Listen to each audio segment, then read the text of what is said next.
Hey, what's up, everybody? Welcome to another, it's Monday night at 6. You know what time it is. It means it's the Sully Squad is back for another episode here. We got a lot to get into. We got, Phillies. Last time we did this show, Sean, Phillies were really struggling. Mm-hmm. It was nice to see that they kind of got it back a little bit. A nice 4-2 homestand. I'm hoping, with a big October run, that we're looking at that Schwarber home run as kind of like one of them turning point type moments, because, if you remember, they were down 5-2 at the time. And then Schwarber comes up and hits the big salami. Next thing you know, they come back, they won 4 in a row. And then, unfortunately a hiccup yesterday. Yep. And a huge series coming up with the Atlanta Braves. Phillies got a 7-game lead. Hopefully take 2 or 3 and kind of keep them at bay. Number one, you just don't want to get swept, obviously, but but it'd be nice to take 2 or 3 and continue playing well. And then of course we're going to get a lot of Eagles. We got roster cut downs coming up after this next game coming up. And the Sixers made a nice move. Sean, you had told me. I know I got a text from you yesterday. I was throwing the football around with Joey. The Sixers signed a French forward. Good luck with me trying to pronounce his name. It's Gershon Yabusele, aka that's French for dunking on LeBron. Yes, you know what I'm saying? Yeah. Yeah, and supposedly LeBron didn't really like it, but, it is what it is, man. So take your bumps and move on, And I'm happy with the Sixers, too, so let's get it. Yeah, it is what it is. So we're going to get into all that. I got my man Sean with me. Not sure if Diego's hopping on tonight, but, I got me and Sean will we'll hold down the fort here. I got a comment already here. I got my man John Michael. He said, "Let's go." What's up, John? How you doing, bro? John? Thank you. So, listen, I want to get into a lot of Eagles talk, because obviously, Sean, we love baseball, but me and you have been talking football for over 30 years. You know what I mean? So I want to really get a deep dive into some of these roster cuts and training camp, but I gotta get into these Phillies, man, and like we touched on, a 4-2 homestand, and that was nice, okay. Mm-hmm. And I like Rob Thompson, Sean. I like Rob Thompson. I like the way he handles the clubhouse. It seems like the players like him. Yeah. I gotta be honest with you. I gotta rip him a little bit, bro. Absolutely, and I know where you're coming to and where you're going to get to. Well, you have every right to. I understand off days, okay? I understand off days, especially with JT Realmuto, because JT plays the catcher position. It's a tough position. The guy had an injury earlier in the year. He's been struggling. Okay, you want to give JT a Sunday off? I'm not going to necessarily fault you on that, okay? Bryce has been struggling. You want to give him a day off? Okay, I'm not going to fault you on that.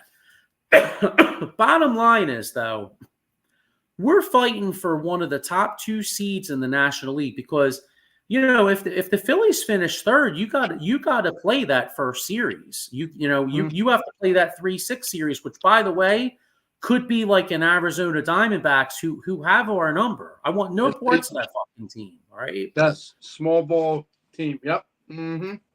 And, I'm sorry, bro, but I'm sick and tired of this bullshit of again, I like the way he handles the clubhouse, but this bullshit with it's a rest day. The No. next time I got to watch Sean, I'm drawing a blank on the outfielder. Who the hell's the Cam outfielder you Stevenson. just called up? Cam Who was it? Cam Stevenson. Why? I'm gonna help you out with that. Why would you have Cam Stevenson when you got Bryce Harper, JT, all these guys that are your star athletes? Why aren't they playing? What if like the people are paying harder money for season tickets a day for that game because it was Alumni Day? You know, you're looking forward to seeing those players, like you said. And when Bryce ain't in, come on, man. And you got Cam Stevenson. No offense, but you want to see Bryce. Well, it was a buzzkill because I mean, you know, it might was. You know, again, I understand that 162 games is a long stretch, and I understand that Bryce was struggling, but they had off today. You know what I'm saying? And you got the leadoff guy on you get the leadoff guy on in the ninth inning yesterday, and you got Finnegan. Now Finnegan's a pretty good closer. You can't tell me that he wouldn't be a little bit more nervous if instead of Stevenson, you put Bryce Harper up with the guy on first and nobody out. All of a sudden, maybe those butt cheeks get a little bit more clenched, bro. Maybe he walks Bryce. Maybe he tries so hard he leaves one over the plate. Maybe Bryce takes him deep. You know what I'm saying? Instead he leaves Stevenson in the game. He grounds into a double play. Now, it was a great play by Finnegan. I mean, the Finnegan made a hell of a play. Absolutely. If he ain't tall, he ain't getting that, like you said. But all in all, Bryce should have been up there. Plain and simple. Totally agree, okay? So Stevenson grounds into a double play. And then all of a sudden at that point, game's pretty much – then Stubbs is up. I mean, Jesus Christ, dude, Stubbs blows. I'm sorry, dude. I'm sorry. I know that Stubbs is great at parties and all that shit. He's a vibe man. He's a vibe man. You're right. You know, when it comes down to me and you talk via text, you need Marshawn. Marshawn is that heir apparent probably too, JT. And he does have the stuff. He proved it why he was up here, why JT was on the IL. You know, and to us as fans, we want him backing him up. Stubbs is nothing but a vibe guy. And I hope to see, like you said, and I said, in the postseason when it comes, Marshawn's on, when they make that roster. He has to be. And you're not going to see it, Sean. I feel like I don't think you're going to see it. I think what will happen is, I mean, next year you may see Marshawn. I mean, I'm just going by, you know, because in the playoffs, if JT is healthy, the backup catcher's not going to play anyway. So Stubbs will be up here. You know what I'm saying? But would you rather have the vibe guy? God forbid if something were to happen to JT.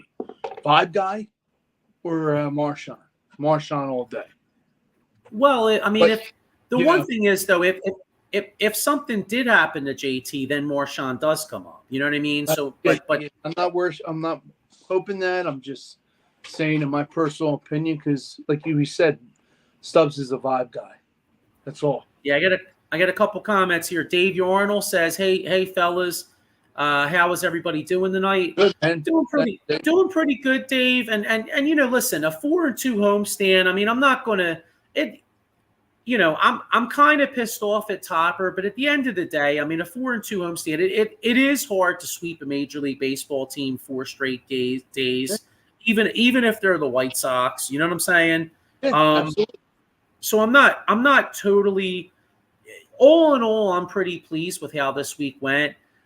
I'm just a little sick and tired though of like these give up lineups, like the give up lineup. I'm sick of. I'm tired of the shit because if I'm sitting here in October, whatever the playoffs start, I don't know, October 5th or whatever it is, and if the Philadelphia Phillies finish third by 1 game, you know, because Milwaukee caught us or the Dodgers caught us, I'm going to think back to days like this where we could have had Bryce Harper pinch hitting. Instead, we have Stevenson up because he just decides, oh, well, they're having an off day. No. Now, Now, Sean, I'll ask you this question. If they didn't have an off day today, now it's funny because I'm ripping the shit out of them, kind of. If they played today, I probably wouldn't come at them so hard. Yeah. But the fact you had off today is why I'm so pissed off. You know what I mean? Because basically, you have an off day today. You know what I'm saying? Yeah. Well, so basically, he gave him a 2-day rest. That's fine and dandy, but like I said before, I'm the fan. I've got season tickets. I'm paying damn good money. I want to see him in there, like regardless, because and like you said, he changes the outcome. Finnegan, does he pitch to him? Does he walk him?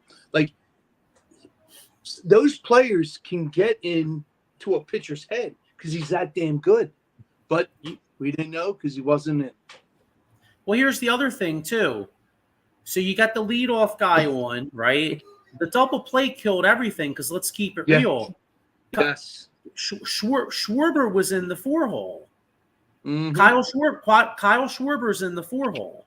So if you don't ground in the double play, if you somehow get Schwarber up to bat, I mean, yeah, okay. The odds of him going deep weren't the greatest, but he's still a threat to go deep. You know what I mean? And then right behind Schwarber, you got Trey Turner, who now here's where I will give Topper a little bit of credit. I will give him credit on this. He picked his nuts up and actually benched Turner. And ever since he benched Turner that game, Turner's been killing it. So I'll give Topper credit for that one. But the bottom line is, though, you can't have dudes like this Stevenson and Stubbs up here in these big freaking games. No. When you know what I'm saying? Like, exactly. You could probably swept that series, but we didn't. But like you are and I am saying, we want those star players in, our Harpers and all that other good stuff. Like I said, my only point, I mean, I'd rather be mostly positive because they were 4-2. Okay, like we were in a big time slump. They turned it around. All right, I'll try to look at I prefer to look at the glass as half full. Yeah. But yesterday, the ninth inning did piss me off a little bit yesterday because I just don't understand how you're really breaking the guy's balls that bad to have him bat one time. You know what I mean? When you got the next game off. I'm sorry. I just never going to understand it. He did something that he probably shouldn't have done, and I hope he regrets it, but it doesn't happen again. Like you said, you need these guys in. Yeah, well, I'll tell you what, I saw on X, and not to bring up, like, I mean, I don't think it's a controversy, but like John Middleton was making some comments basically talking about how the team was playing like 700 ball, and then all of a sudden, they're playing 350, and since the All-Star break, and he basically was kind of making a comment saying like, hey, maybe some things need to change, maybe you need to change an approach or something, and the guy Hunter Brody put on there. He's like, is he ripping Topper a little bit? I'll tell you what, if this team goes one and done in October, I think Topper's done. I really, the thing you sent me, that points the finger right at Topper, Mr. Analytics, like we said. I think really he's that nice guy. He's not that loud vocal coach, man. But all in all, that guy's spending the big bucks, Middleton, whether it's players, etc. We got the best pitching coach. That was pointed to Topper to be like, get your head out of your ass. From start, we were a 700 team. Now we're kind of like up and down. Hopefully we go back up that mountain. Well, not to be a dick, right? Like, I mean, again, we all understand that guys need days off at times, but imagine you own this team and your payroll is like $200 and some million, and you're paying these dudes all this money. Okay, you probably understand. Hey, you know what? Bryce is a little tired. All right, JT's a little tired. All right, we'll give him the day off. But sure as shit, you're probably kind of when in the ninth inning when you're watching Stevenson bat, you're like, yo, what the hell is this bullshit? Put Bryce up. Oh, If I own the team, I'm like, dude, man, like not for nothing, dude. I'm paying like good ass money. Like, yo, like I'm only asking the dude to bat one fucking time. I'm not asking you to run a marathon. Yeah, really. Just see what he could do. It could be a positive outcome. It could be a negative outcome. But you're right. I totally agree. But yeah, Topper better get his head out of his ass. Put it that way, you know. Like I said, man, I'm saying I don't want to harp on it. Meanwhile, we're harping on it, but it just watching Stevenson and Stubbs make the last two outs of yesterday's game just really pissed me off. It left a bit for a good homestand. It left a bad taste in my mouth, especially considering that now we're going to Atlanta. We had a chance to come back yesterday, be up 8 going to Atlanta. Now we're up 7, and now I mean. The division's probably it would take a pretty big collapse to lose this division, especially with all these Braves injuries. Which, by the way, Dave Norton with a comment here. He says, "Did you guys see Austin Riley's out 6 to 8 weeks? He got hit on the hand on a wild pitch. So that's another big injury there. So I mean the division's looking good, but I want the 1 or 2 seed, particularly the 1, and pissing away games like yesterday could cost you that. I got another comment here. John Michael says, dude, I get the off day, but Jesus Christ, you're asking these dudes to take a 5-minute at bat. That's not that big a deal. We could have came back and won that game, and now then we are cooking going into Atlanta. Well, that's kind of what we're saying, right? Yeah, but wouldn't you rather have Harper up than a Cam Stevenson? That's what he's saying. Yeah, he's agreeing with us. Yeah. Oh, absolutely. I know. Yeah. Couldn't agree more, John. Really. So we'll see what happens. All right. So, I mean, all in all, we enter this week. The Phillies enter this week up 7 games. Huge series versus Atlanta. I think Wheeler and Nola go games 1. I think it's Wheeler, Nola, Sanchez, correct? Yes. Okay. And then we got the Kansas City Royals. Don't take them lightly. Yeah, well, I'll tell you the Royals are playing great ball, and that's actually going to be a really big series too because Suarez is supposedly coming back in that one, and in my opinion, the two biggest keys to this baseball team in the playoffs is Suarez and Alvarado, and I think you got to get Alvarado going. Yeah. Got another comment here. John Michael says, "Can we get a solid start and a big spot from Nola?" I'm right there with you. It's like we said, Joey, last week. He's not a 1. He's a 2 or 3. But the dude every game serves up 1 or 2 meatballs. And, I mean, hopefully he doesn't do it against the Braves. But, that's kind of the way it is with him this year, Well, he did. Now, I will give him props. I mean, he did, he got shelled. He got, he struggled against, if you look at his overall numbers, he actually pitched decent against the Dodgers in LA, but he had that one bad inning where he gave up like 4 runs, and that changed the whole complexion of that ball game. So I'm not going to give him props for that. The Arizona game, he got shelled. I'll give him credit. He did pitch very good Friday night against Washington. Yeah. So I'll give him credit for that. But to John Michael's point, though, this will be a big spot versus Atlanta. Yeah, so right. We need Aaron Nola to come up big in a big spot. Not saying he never does, because I mean, if you look at the postseason, he's hit or miss for every. Yeah. For every Cardinals, for every start in St. Louis and the home game against Atlanta, he's got a San Diego game 2 and he's got a World Series game 1. You know what I'm saying? And then like last year you got the Florida Marlins. He pitched great.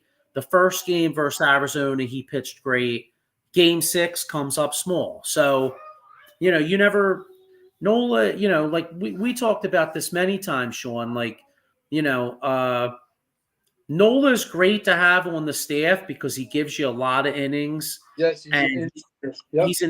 he's an innings eater. He's reliable. He's great over the course of 162. But to John Michael's point, sometimes in these big spots, I got to be honest with you, I don't have the most confidence in him. I just don't. He just serves up them gopher balls. You know what I'm saying? Yeah.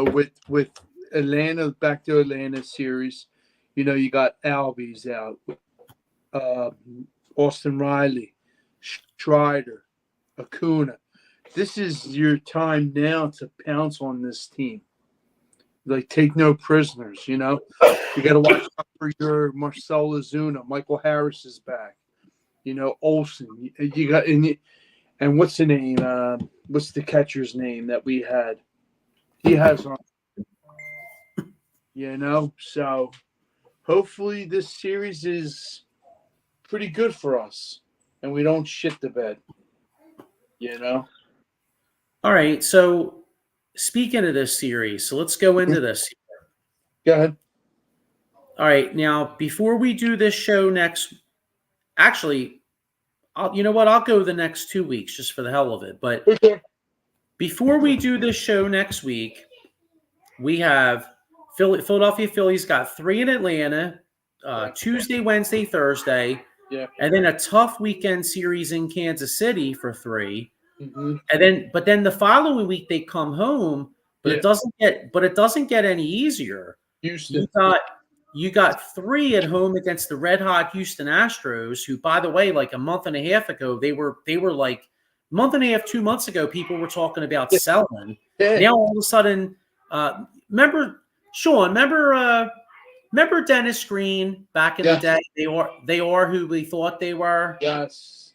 That's the Houston Astros, bro. A couple months ago, they looked like they were like in last place or right in front of the A's, and people were like, "Damn, what the hell happened to the Astros?" Well, right now, they are who we thought they were. They're in first place, exactly where we thought. So, so then they have a 3-game series with Houston, and then a 4-game series here with the Braves next weekend. So, if you think about this, I mean, 7 games with the Braves over the course of the next 11 days. They better, now is the time. Mm-hmm. Now is the time. I mean, if somehow the Phillies drop 5 of those 7 games, we're looking at a pennant race. I have a good feeling.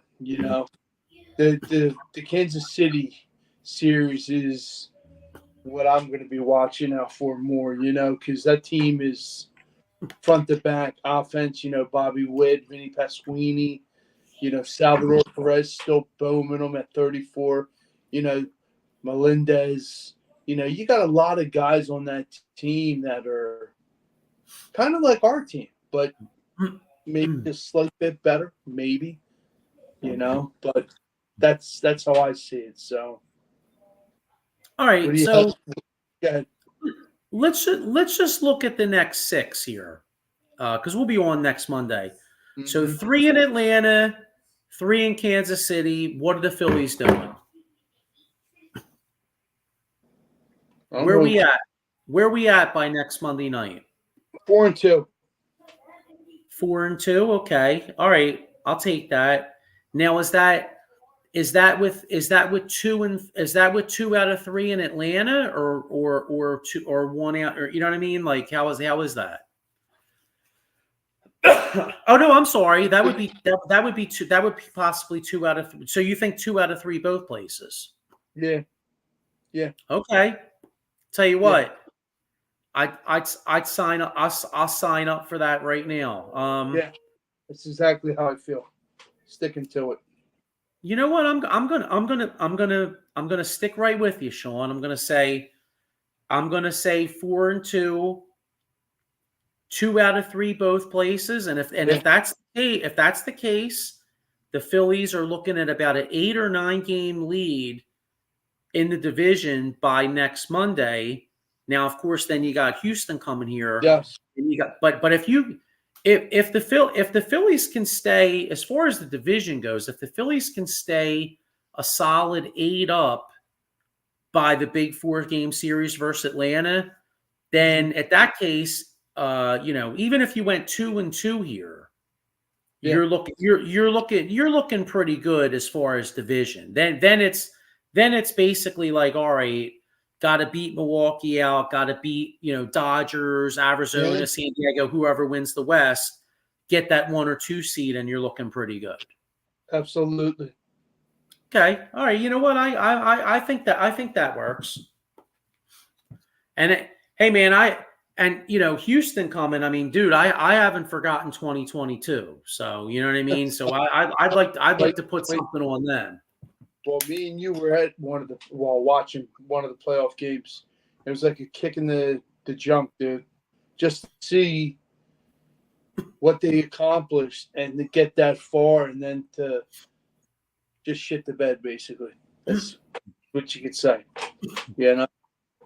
Yeah. Well, we left PJ Wheelhands like looking at each other like, really? Did this just happen?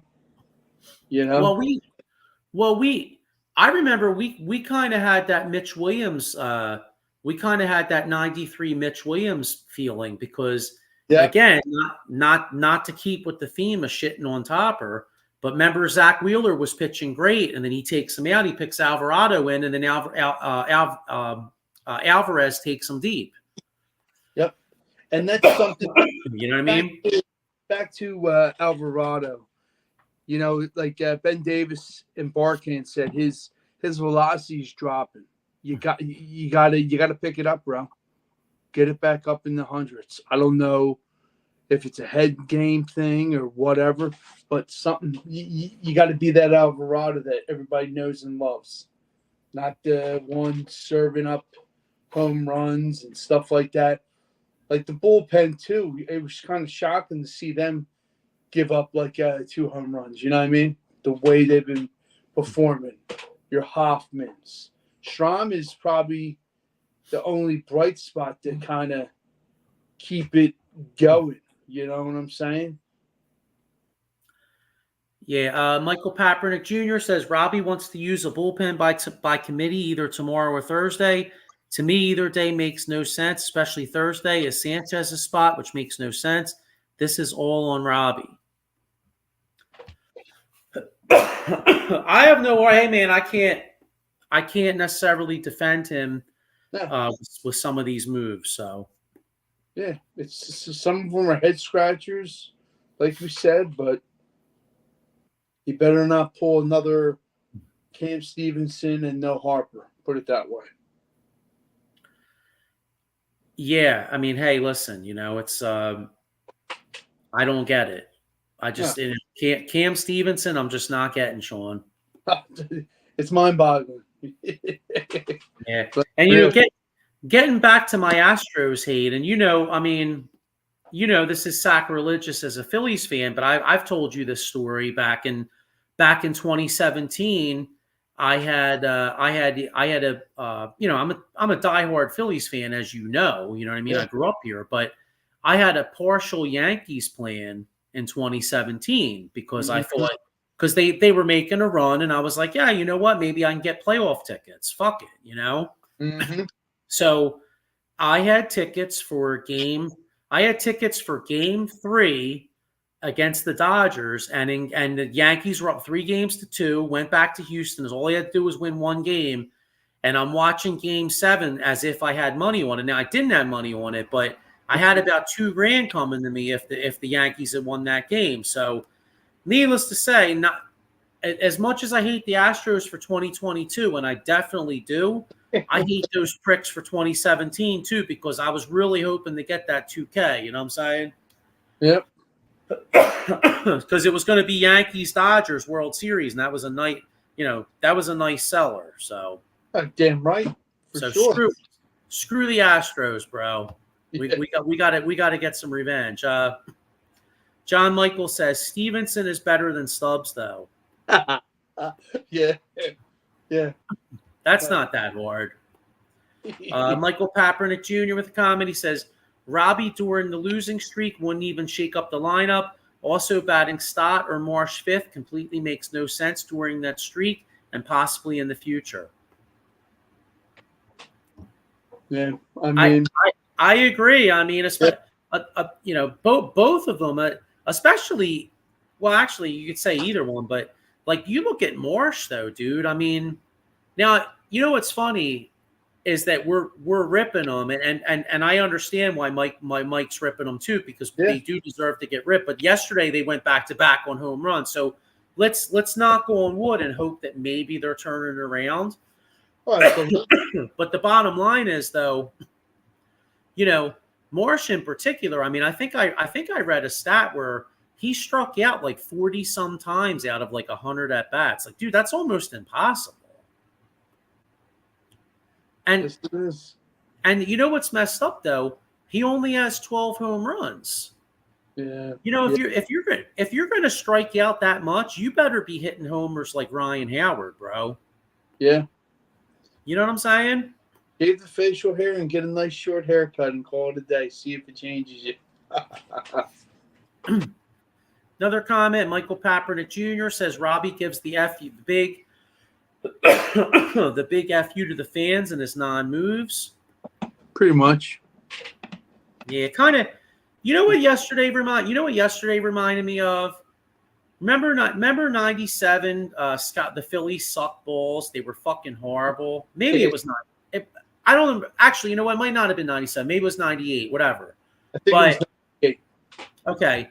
But it was Scott Rowland Day, and Terry Francona was the manager here.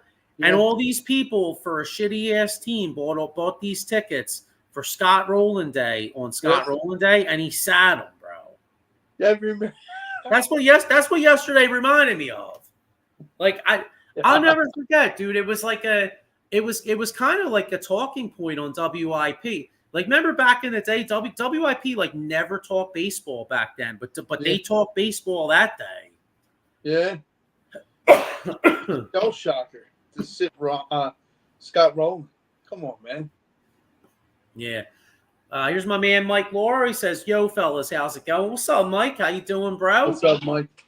Make sure you check my man Mike out on Sundays on the Edge of Philly. Him and PM in the AM. They got a great show on Sunday mornings at 9:00. So make sure you check them out. But actually, I was watching some of them yesterday. They were talking about Eagles Kellen, which we're going to get into in a couple minutes. Eagles offense, Kellen. I wanted to say Kellen Clemens. It's Kellen Moore, right? Yeah, Kellen Moore. Yeah. I don't know where I got Kellen Clemens at, but I think quarterback from Oregon. Yeah, there was a Kellen Clemens, right? Yeah, that's what. All right. Yeah, you get a pass. There you go. Michael Papernick Jr. says Robbie tries to be smart on his moves. He has no clue to make a baseball move outside of analytics, even going back to Arizona in the playoffs last year. Yep.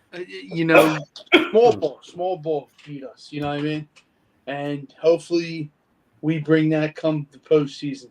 Not let's hit a home run and all this other stuff. Do like they did. Take a page out of their notebook. But you're right. Oh, hang on. I got another comment. Mike Laura says James Franklin still sucks, Sean. Yes, he does. Yes, he does. And one more. Carson Strong forever. Yeah. I heard he's got a new knee. He's got a knee. I'll tell you what. From a horse. We all need a ride or die. As much as Mike Laura was a ride or die for Carson Strong. I've never seen a guy be like a ride or die. So remember we did the show last year? Mike Laura was like, Carson Strong might wind up starting for this team. And we're like, oh, and we're like, I remember thinking like, all right, dude, like, hey man, I'd love to see another Kurt Warner story. You know what I mean? But yeah, that's awesome, dude. But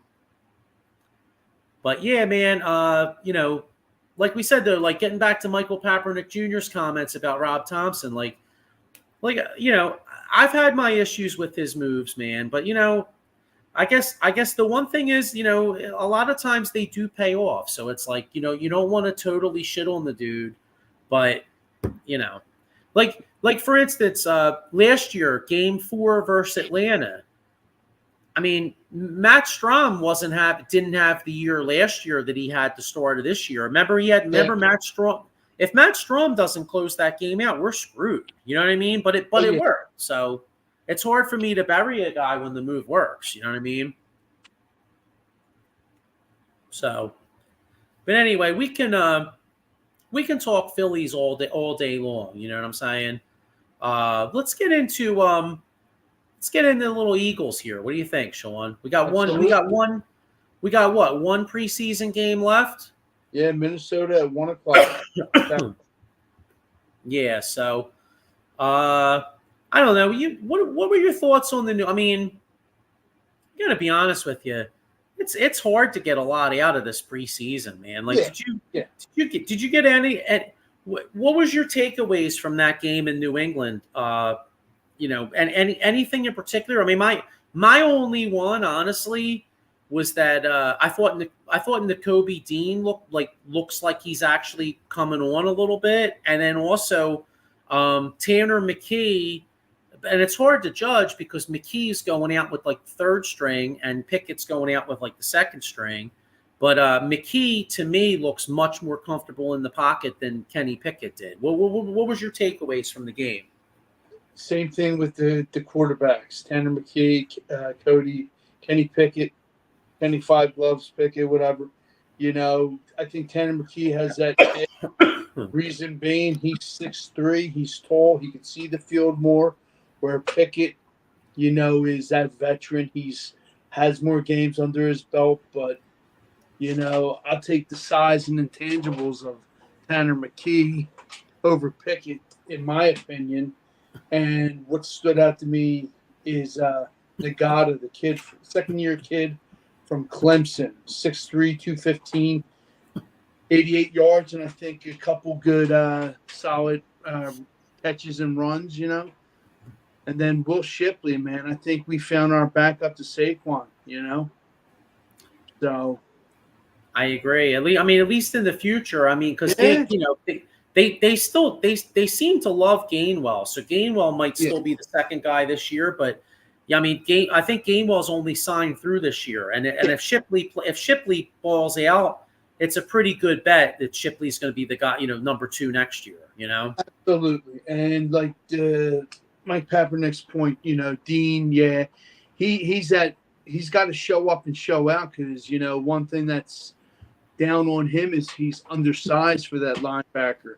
Where you got Trotter's son, Junior, he's just showing he can tackle and play at the next level where people kind of were doubting him, but it's in his bloodline and the way his pop played. We know what the Axeman brought.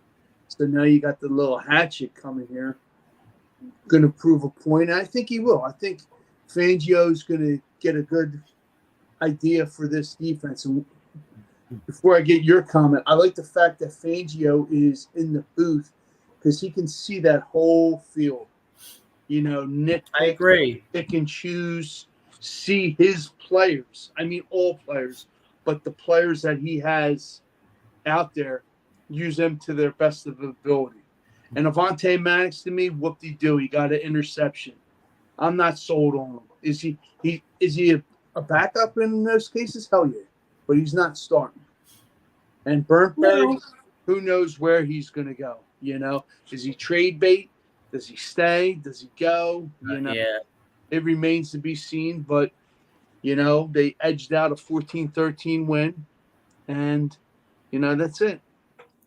Well, I think any trade value that Bradbury had is off the board after the last game. He looked like shit a few of those plays. And Trot Jr.'s looked great through most of training camp and the first game. Trot Jr. struggled a little bit this past game. It's a little concerning to me. And again, I know he's had a sack both of these first 2 games, but like To me, it's concerning that Nolan Smith is still out there playing in like the third and fourth quarter. Like to me, that tells me that the coaches aren't really loving what they're seeing out of him. And in all fairness, both of his sacks were kind of like broken plays. Like the sack, like the sack against Baltimore, I think nobody blocked him. The sack against New England, the back tried to chip him. Now I'll give him credit for. I will give Nolan Smith credit that he is hustling out there. You got to give the kid credit. He's got first step speed. Exactly. You're right. Yeah, he's hustling out there. Got to be honest with you, man. He looks really small, dude. You know what I mean? He is. If he works on his but like we said, the game is much faster. Guys are way bigger. But if he can get that first step technique, like almost like Reggie White-esque, boom, sky's the limit, But like you said, he's kind of undersized, almost like even the Kobe Dean, He's so little, bro. Like remember, like me and you were both Notre Dame guys. Like, remember when they're like, he's so little, Like I feel like saying that when I watch Nolan Smith. You know what I'm saying? I love his technique, but you're going to go against bigger and faster guys. Plain and simple, And back to the O-line, Steen, how about him getting hurt? And now I heard Michael Becton went down a little gimpy today or whatever. Supposed to be serious, though. Okay. But first, the guy that I like, Trevor Keegan, he played every good. Dude, I told you, the kid is good. I watched a little bit of Michigan games, unfortunately, but look at what that team did. But his feet are quick, man. And Stoutland U is going to bring out the best and make you the best. He's going to, it's awesome. I love it. I love the fact. I was going to say the only thing I'm wondering about him, and I think he's looked really good too. Mm-hmm. The only thing I'm kind of questioning, like I'm not questioning, but he's only played left guard, and that's Landon Dickerson's position, which obviously, I mean, hey, it'd be nice to. Of course, you want to have a good backup. So Keegan as the backup to Dickerson, hey, that's great. But he looks so good at left guard. Like I'd like to see them. I'm sure they'll do it eventually, but I'd like to see them maybe give him some tick at right guard. See if he can handle the right guard position too. You know what I mean? Because that way, if Becton or Steen go down, he could kind of play both positions, I wouldn't be surprised if they're doing that. Like you said, you got to hone your skills. And in Stoutland's, the way Stoutland prepares players, be diverse, be multitask. You know what I mean? Like look at Cam Jurgens now with center. Yeah. Can't wait to see this offense, Joe, and I know you can't because Kellen Moore, a lot of man in motion, tight end involved. Heavy running it with the running backs, Jalen under center. I mean, we can go on and on. I mean, I hope we see 2022 Hurts. Yeah. And, that would be awesome, special, And I think I'm having this feeling. I think Devontae is going to kind of, when I say outperform, just have better plays, bigger plays than AJ this season. But yeah, all in all, they're both going to bring it for you and give it to you. But I think Devontae is going to have a nice season. I agree. I agree with you, and I got this comment. We were talking about Tanner McKee earlier. John Michael says, I like Tanner, but in all fairness, he's going against dudes that will be tending bar in downtown in a couple weeks. Pickett's facing starter and second string guys. I hear you, but the one thing I'll say about Tanner McKee though, he looks very comfortable out there. Like he almost looks a little bit like Nick Foles to me. Exactly. Cool pocket. Yeah, cool as a clam. Yeah. I'll never forget. Yeah. I'll never forget. Paul Spencer says, "What's up, fellas?" What's up, Paul?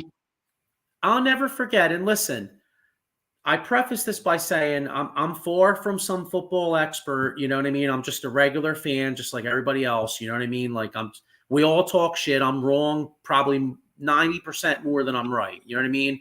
But I remember Nick Foles' rookie year that I went out and watched him, and it was the game.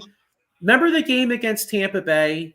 Yeah. Nick Foles started. All right, so the Eagles sucked that year. Andy Reid, it was Andy Reid's last year. We blew.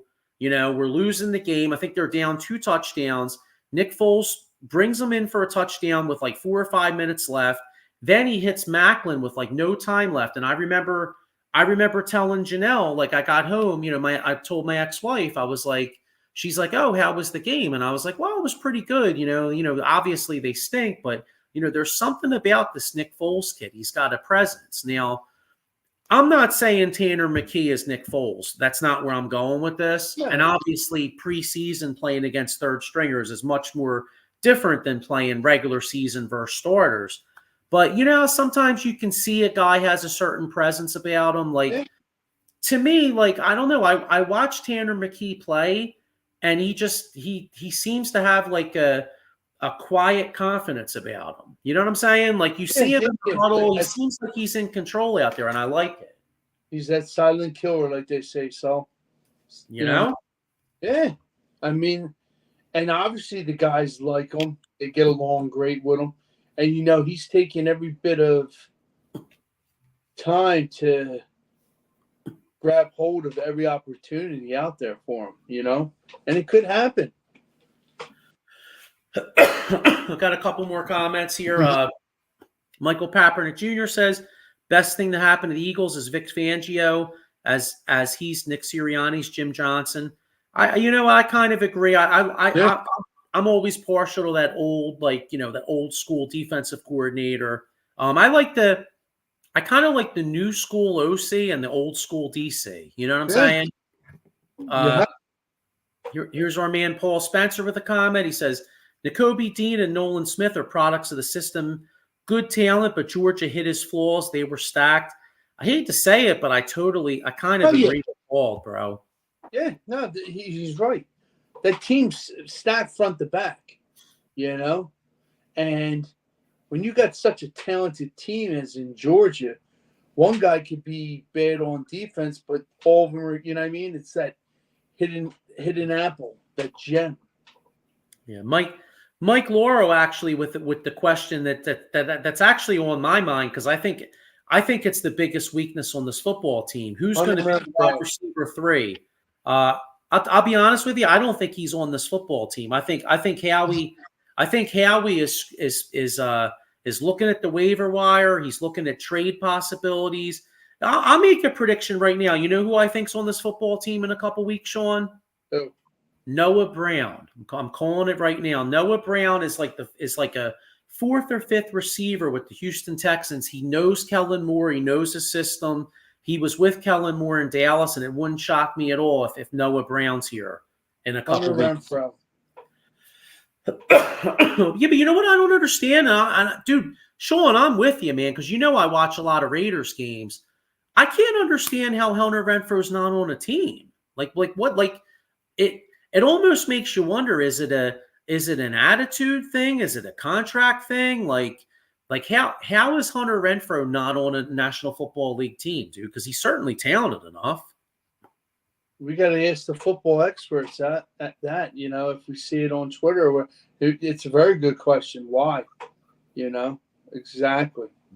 But hopefully, or could it be, if it was in-house, does anybody have faith in Nagata?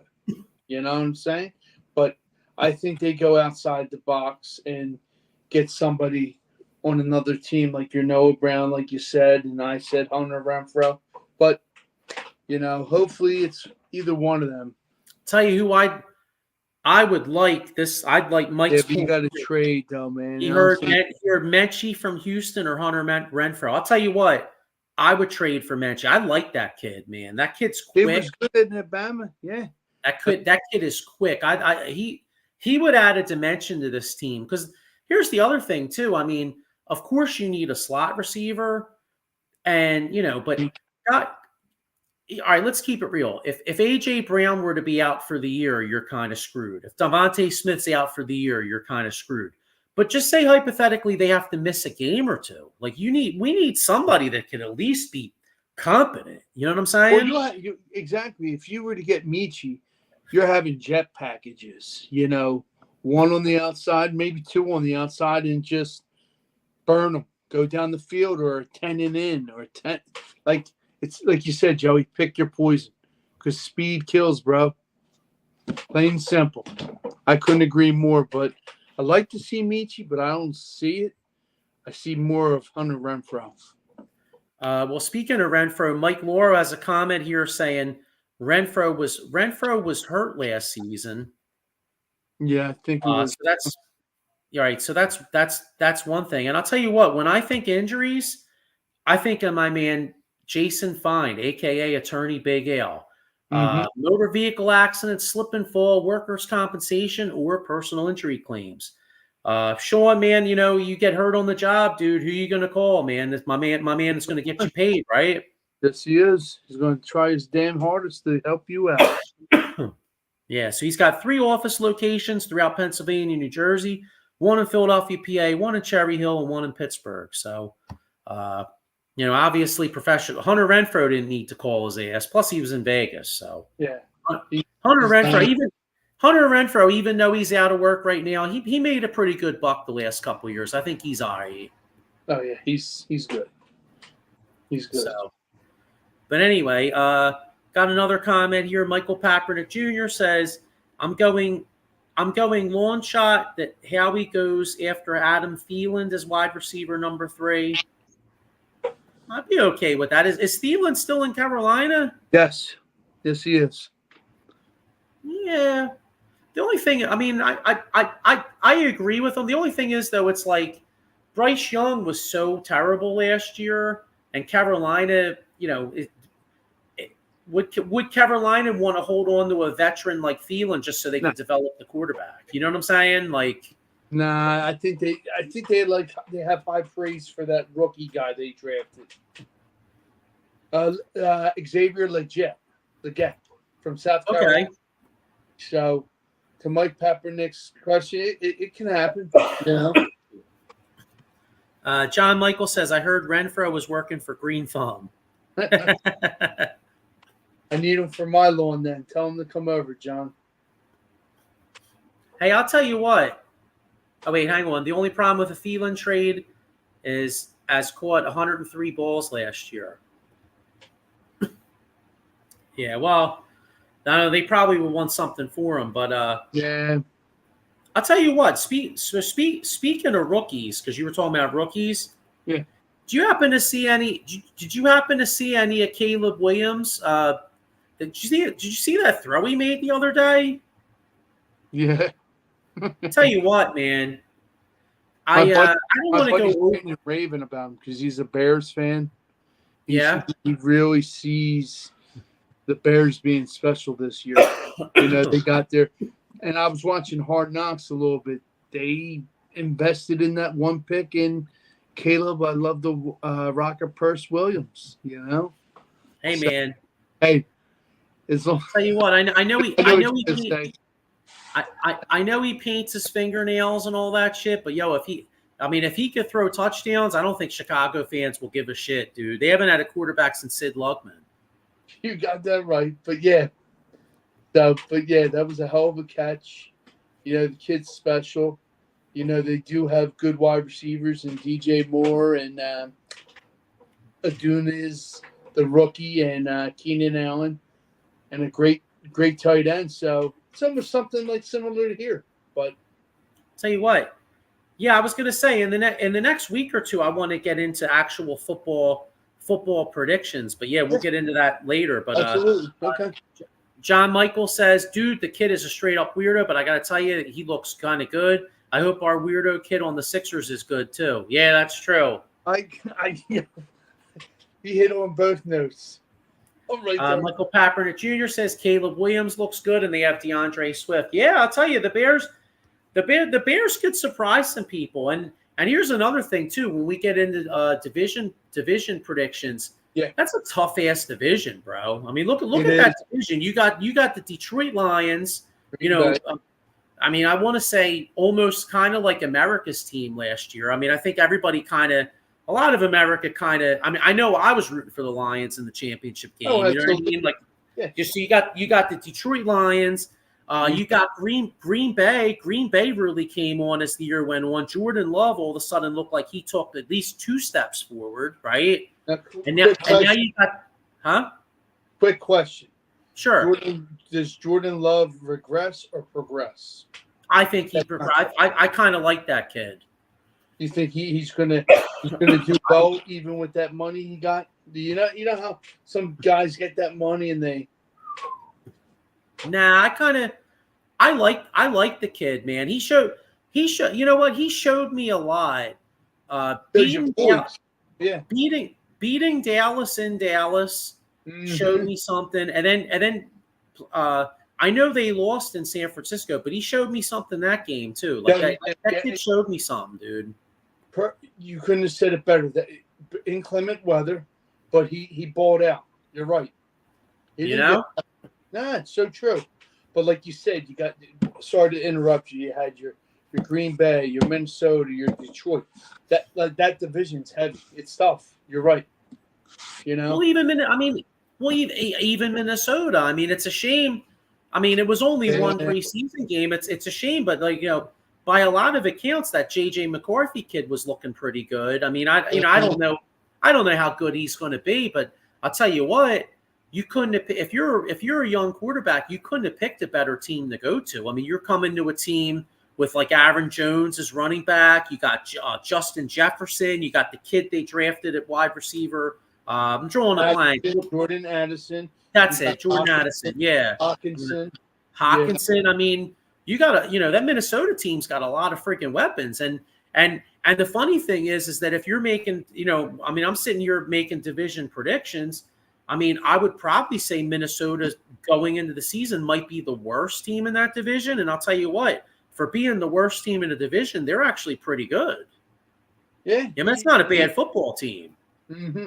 Hopefully Darnold plays somewhat good like he did in Carolina. Not so bad. But like you said, yeah, I mean, the team is good. Yeah, Dave Yarnell says, hey, guys, how about Brandon Aubrey kicking a 66-yard field goal for the boys? Wow. Yeah, it was a long kick. Now, Dave, and by the way, on Wednesday nights, you could check out the 215 boys. They break down all Cowboys stuff. And, of course, Sean, I mean, obviously we hate the freaking Cowboys, but it's cool to get a different team's perspective. You know what I'm saying? Now, Dave, maybe you could answer, does he have a chance at that kicking job, though? Because from what I understand, their kicker was really struggling a couple years ago in the playoffs, but he had a really good year, I thought, last year. Yeah. Didn't they draft that kicker? They drafted the kicker. They what, the kid Aubrey? I think so. All right, well, then if that's the case, hey, look, if he's pounding out 66 yarders, it's kind of hard to get rid of the fucking guy. You know what I'm saying? I think that's the case, Joe. Yeah. Okay. All right. Yeah, I didn't. Like I said, I didn't see that. So, hey, if you're kicking a 66-yarder, even if you're Adam Vinatieri in your prime, you might possibly lose your job. You know what I mean? With a leg like that. True. Got another comment here. Michael Packard Jr. says Carolina made a mistake by drafting Bryce Young. Well, that's why. What's the name? Frank Reich. I mean, you could basically blame the GM, but the fall guy was Frank Reich. Because they wanted Trout, but here we are, Bryce Young. Can you imagine? If Carolina just say Bryce Young busts the fuck out, right? Yeah. So you're Carolina. You basically gave the Bears Caleb Williams. Now imagine if Caleb Williams is like another. I'm not going to say another Mahomes because dude, Mahomes is so special. Like you know what I mean? So that's not really fair to say Caleb Williams could be another Mahomes, but just say Caleb Williams is an extremely talented quarterback, and Bryce Young busts out. Boy, if you're a Carolina fan, you're absolutely you're like sick to your absolute stomach, bro. Well, whatever bridge is there, they're jumping off of. Hang on, I got another comment here. Okay, yeah, all right. Davey Arnold says Aubrey as the starter. That was Brett Maher who was struggling. Okay, yeah, I thought so. All right, no problem. But I thought he kind of failed himself a little bit last year. And like you said, if they drafted this kid, then they're I'm sure they're moving on. True. Got another comment here. They say Bryce Young is 5'10", 205 pounds. The kid looks all of 180. Yeah, it's I never really loved Bryce Young coming out, Sean. I remember we did the college show. I don't think either of us really liked him that much, did we? No. It's a shame. He's an athlete, but he's very undersized. Well, the funny thing is, he's not even that great of an athlete. Like remember when the quarterbacks were coming out, like you had Stroud was kind of a pocket passer, and then the athlete of the group was Anthony Richardson, who, by the way, I'm looking at like a lot of like mock fantasy drafts. A lot of people are hyping up Anthony Richardson as like a sleeper in because I got my draft coming up one of my drafts coming up this Sunday, and a lot of people. Is that our draft? Not our draft. No, our draft's the next week. But I got a work draft coming up Sunday, and a lot of people are saying Anthony Richardson is like a hell of a sleeper because he could be that dual threat. That like he looks really good in training camp. Joey, let them jump on him. Let them trounce on him early. That's when you make that move and get the stud player. I love that. I like that when people say that. Well, you don't think Anthony Richardson could have a pretty good year, though? Yeah, I do, but I'm not drafting him early. That's for damn sure. Well, no, I'm not talking about early. I mean, you look. Oh, absolutely. You look early. I mean, the early guys would be like what, like Josh Allen. Probably Jalen Hurts because he runs a lot in. Lamar Jackson. Like. I'll tell you, who I think is going to have a hell of a year in fantasy too. Not to go on a tangent. I think Kyler Murray. I think Kyler Murray is going to be a hell of a fantasy pick this year. Really? Okay. I do. I think people are going to sleep on him. Because think about it, dude. That Arizona team actually has some friggin' weapons, bro. They went out and draft. They went out and got Marvin Harrison Jr. in the draft. You got the tight end. I'm drawing. Trey McBride. That's it. Okay. I was gonna say it's funny because I literally been thinking about the draft this week, and I was on TikTok the other night, and literally I'm looking. I'm like Trey McBride. I'm like there's certain tight ends I'm kind of targeting like around the middle rounds, and I'm like Trey McBride. I'm like Trey McBride could be like another Kittles. You know what I'm saying? Like I like that kid, bro. Yeah. What's that? I'll talk to you later about it. Dalton Kincaid. Oh, well, yeah. Well, I think most people. I mean, Kincaid's probably because you think. I mean, he might be the number one weapon in Buffalo. Mm-hmm. You know what I'm saying? So, like, yeah, I think a lot of people are looking at like a Dalton Kincaid, and then of course, if you're looking at tight ends, maybe how about the Raiders taking the kid from Alabama? What's he going to do? You know what I'm saying? Georgia. I'm sorry, I meant Georgia, right? Yeah, I had Alabama on the brain because I was thinking about Bryce Young. Brock Bowers. We get one more comment here before we get ready to wrap up. Michael Kaepernick Jr. says Bryce Young won't hold up physically. The only hope he has is that all of a sudden he gets Dan Marino quick release and Michael Vick speed. Yeah, I think that kid's going to have some issues. Yeah, he needs to watch those highlight reels. And that's a shame because, that's a division that's there for the taking. I mean, we talked about the NFC North and how tough the NFC North is. You look at the NFC South. I mean, the NFC South is just wide open. I mean, Tampa Bay won it last year, but like, look at a team like the Atlanta Falcons. I mean, Atlanta Falcons go out and they go get Kirk Cousins. They get Judon. They just signed the safety. What was it? Simmons this past week. Oh, Justin Simmons. They just signed Justin Simmons. I think Friday. So now wow. Yeah, now there's a guy. How many years in a row have people been talking about Kyle Pitts as a fantasy sleeper? Yeah. I'm pounding the table. as Mike Mayock would say back before he went to the Raiders and sucked balls. And when he was on NFL Network, I'm pounding the table. Kyle Pitts, bro. Kirk Cousins loves using the tight end, man. I think Kyle Pitts this could be his breakout year. Archbishop Wood, University of Florida. Yeah, it would be nice. I think this could be his breakout year, and then because listen, I'm guilty, bro. 2 years ago, I took Kyle Pitts in like the 3rd or 4th round. I was like, oh, he's gonna break out, dude. He didn't do shit, bro. Yeah, you and my brother. He didn't do shit. You know what I mean? But in all fairness, he had what? Not Chris Redmond. Who was their shitty quarterback last year? Chris Redmond was their quarterback years ago. Yeah. Who the hell was it, dude? The kid from Cincinnati, remember? Dude, I can't even remember. I can't even remember his name.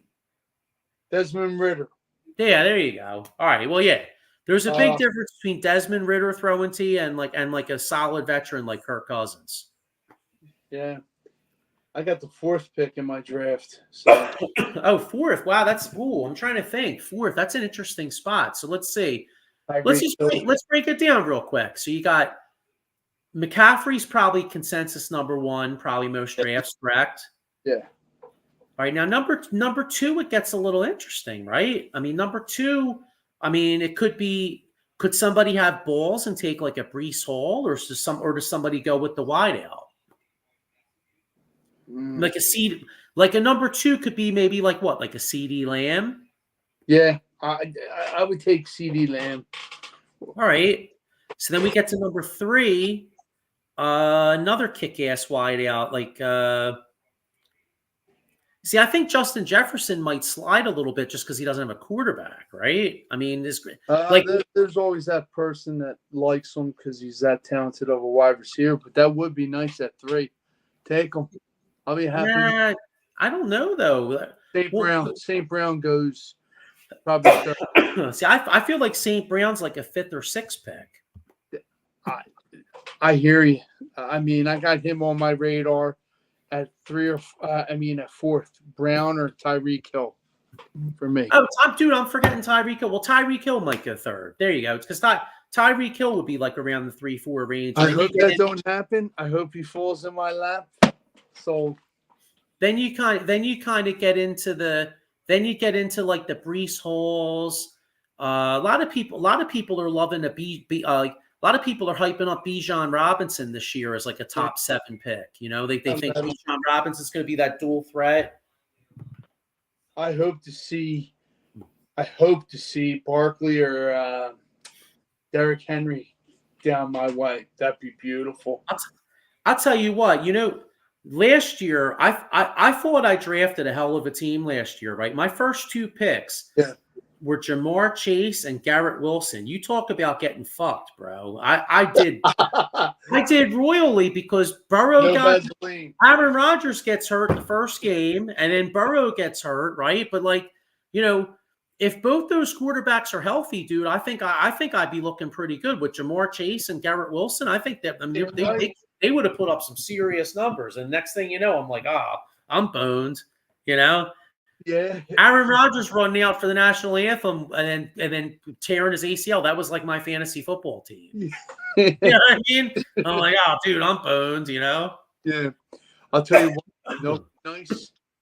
How about if we made a trade and we got T. Higgins here with all that contract bullshit? Yeah, I don't see. Hypothetically, I'm just saying it's crazy, but it ain't happening. But it would be nice. Yeah, that would be great. I don't see anything like that. I think if Howie makes a trade, it would be like the kid we said, like Michi or Mechie or whatever, however you say his name. True. Let's wrap up in a minute. Real quick, because a lot of people got drafts this coming week and the next week. We got into fantasy a little bit.